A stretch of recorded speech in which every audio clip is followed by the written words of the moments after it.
Mga kababayan, kamusta po? Si Kamanong po inyong lingkod ay nagbabalik po muli at tayo po ay magsama-sama dito po sa Tambahay Makabayan.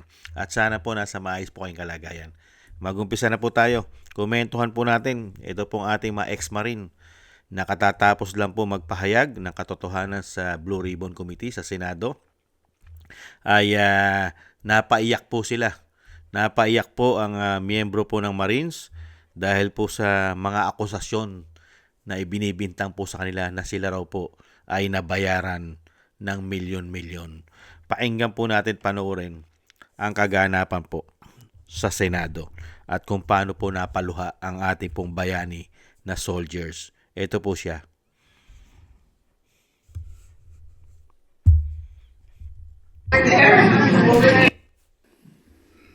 Tsaka yung sinasabi po nilang nakatanggap kami ng 5 million, hindi po totoo yun kasi ako po, nagkaroon po ng tumor yung kapatid ko. Actually, namatay po siya ngayon eh. Kanina, yung kapatid ko. Sorry po. Namatay po siya kanina. Ngayong araw na ito, Yes po.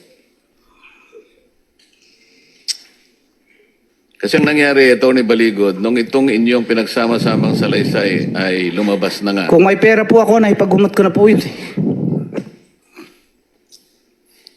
Alam po namin yun. Yes. Pasensya na po. Let me express lang sa amin 13, 12 at sa committee, nakikiramay at we're so sad to hear the circumstance yung lahat. I mean, it happens to many Filipinos, but not at a time where you're risking your life at hindi nyo alam kung makukulong na kayo bukas, mapapatay kayo. That's why nagpapasalamat kaming nandito kayo at ang pangako lang namin, your testimony will not go in vain. Di ba? So that's why ko bringing up kanina yung 5 million. Kaysa sa media tayo mag-press con mamaya, malaman talaga namin. And I didn't know that yan ang circumstance nyo lahat. So tanggapin nyo yung aming pakikiramay and I don't Salamat know. po. Yung kasing natanggal yung inyong livelihood, pwede namin ibalik yun eh. Pero yung namatayan kayo, hindi naman namin mababalik yung pagpapagamot doon eh. So, tanggapin nyo yung kaming paumanhin. But we will do better. No, kung ilan lang kami natitira sa committee na to at sa Senado, we will do better. So, to give justice dun sa sinasabi po nyo. Tsaka yung sinasabi po nilang nakatanggap kami ng 5 million, hindi po totoo yun kasi ako po, nagkaroon po ng tumor yung kapatid ko. Actually, namatay po siya ngayon eh.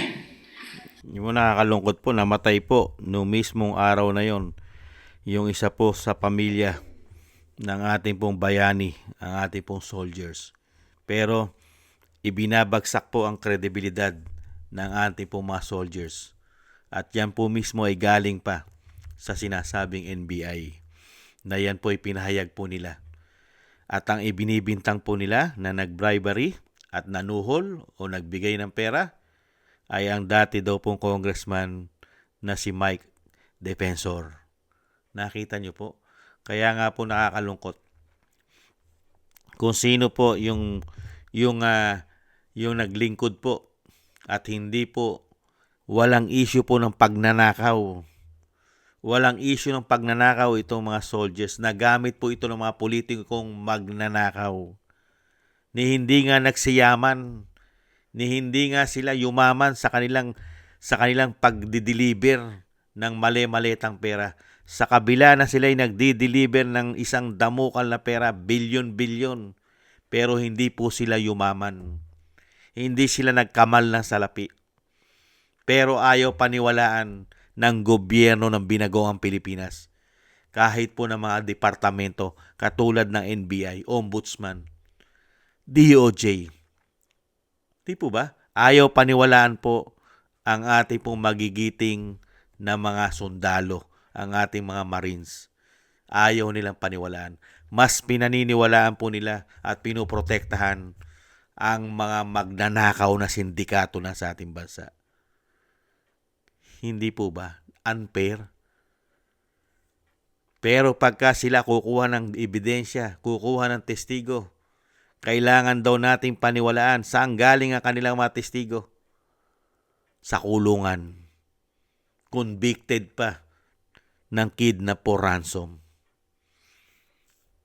Pero yun yung ipipresenta nila. Samantalang ito, sinisira nila ang kredibilidad, 18 na mga men in uniform. At napakarami ebidensya dala-dala. Pero ayaw nilang paniwalaan, lalong-lalo ang NBI, Ombudsman, DOJ, ayaw paniwalaan, ang dala-dala. Di po ba? Kompleto. May address, bahay, sasakyan, eroplano, helicopter, at isang damukal na kuha ng mga larawan ng pinagdideliveran pa nila.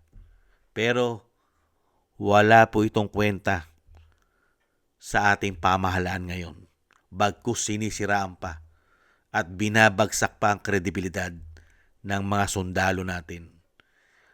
Kaya po nakakalungkot Meron po tayong men in uniform, mga active sa serbisyo. Katulad po ng ating AFP. AFP, pati po ba kayo? Hindi rin po kayo naniniwala na ang mga kabaro nyo, kapwa nyo, nasa militar, men in uniform ninyo. Hindi pa ba kayo naniniwala sa mga soldiers, mga kabaro nyo, na sila na mismo nagsasabi at nagpapatotoo na laganap at grabe katalamak ang korupsyon na ginawa ng binagoong ang Pilipinas sa kanyang administrasyon.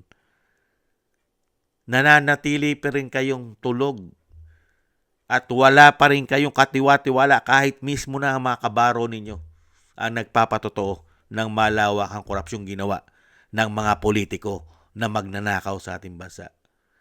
Nananahimik pa rin kayo. Kaya po, wala na kapag-pag-asa pala mga Pilipino nagpapasweldo sa inyo. Kasi mismong kabaro na ninyo. Ayaw nyo pang paniwalaan. Di higit pa kaming mga Pilipino? Na pangkaraniwang Pilipino, paniniwalaan nyo ba kami? At ipagtatanggol nyo ba kami? Baka hindi na. Dahil yung mismong kabaro nyo, hindi nyo na yata pinaniniwalaan at ayaw nyo rin pagtanggol. Di umano. Ganyan po katindi kasindikato na di umano ang ating bansa. At tayo po'y nakikiramay dito po sa ating soldiers, dito po sa ating Marines na bayani. Taos puso po kaming ang aking pong buong sambahayanan ay nakikiramay po. Nakikiramay po ako sa inyo pong naulila na pamilya. Nakikiramay po kami, sir. Mabuhay po kayo at syempre po lagi po kayo maingatan. At huwag po kayong mawala ng pag-asa. At darating din po ang sinasabing yung kanilang mga karma. At uusigin din po sila ng batas ng hindi bendalo. Darating din po, katulad po nung panahon ni dating Pangulong Duterte, umira lang hustisya at batas sa ating bansa. Pero ngayon, ang batas po ay ginagamit nila. Ginagamit nilang kasangkapan para pabagsakin ang mga gusto nilang pabagsakin. Hindi po ba? Kaya yan po mga kababayan, ang nakakalungkot.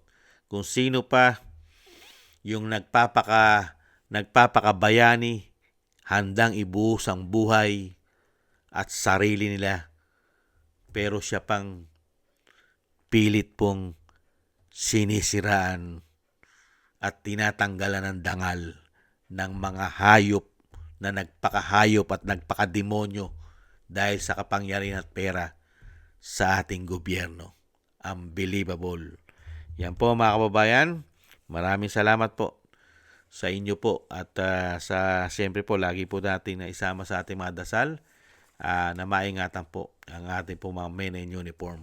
Katulad po ng ating mga ex-marine na handa po nilang ilagay sa panganib ang kanilang mga buhay para po lumabas lamang ang katotohanan sa ginawa po sindikatong pagnanakaw sa ating bansa. Ingat-ingat po kayo mga sir. Mabuhay po kayo. Excuse me po. At syempre po maraming salamat po sa nakagusto po natin Tambayan Makabayan sa YouTube at TikTok. At ganoon din po sa ating mga subscribers, sa mga nagko-comment, like, share, subscribe. Shoutout po sa inyong lahat. Thank you po sa inyo. Mabuhay po kayo. At shoutout din po sa mga nagbibigay po ng tulong at biyaya. Shoutout po kay Eric Hershaw from Canada, kay Baby Roman at Ate Isa from Cagayan Valley, Jem Aris from United Arab Emirates, Annie Jo, Norma Garcia, at Mary Natividad Linden from Netherlands, kay Gay at Chena, Tatay Nick from Toronto, Canada, kay Jesus Valdepena, Rolando Guerrero, Mila Yi, Felipe Shapno from Texas, USA, Rolando Timbol from Alberta, Canada, Ma'am LB at Sir Manny from North Miami, Florida, USA, Melchorita Espinosa from Orlando, Florida, USA, Arthur Estraniero from USA, Randy Crispino from Pasig, Mika Ligaspi, Tessie Mantilla from Kuwait, Frank Zamora from California, USA, at Romulo Di Binagracia from Bacolod City. Shoutout po sa inyo lahat at ingat-ingat po kayo sa inyo pumapagawa. God bless po sa inyo lahat, mga kababayan. Tiis-tiis lang po tayo at samahan po natin ng maraming dasal at panalangin. Thank you po mga kababayan. Muli po. Bye-bye.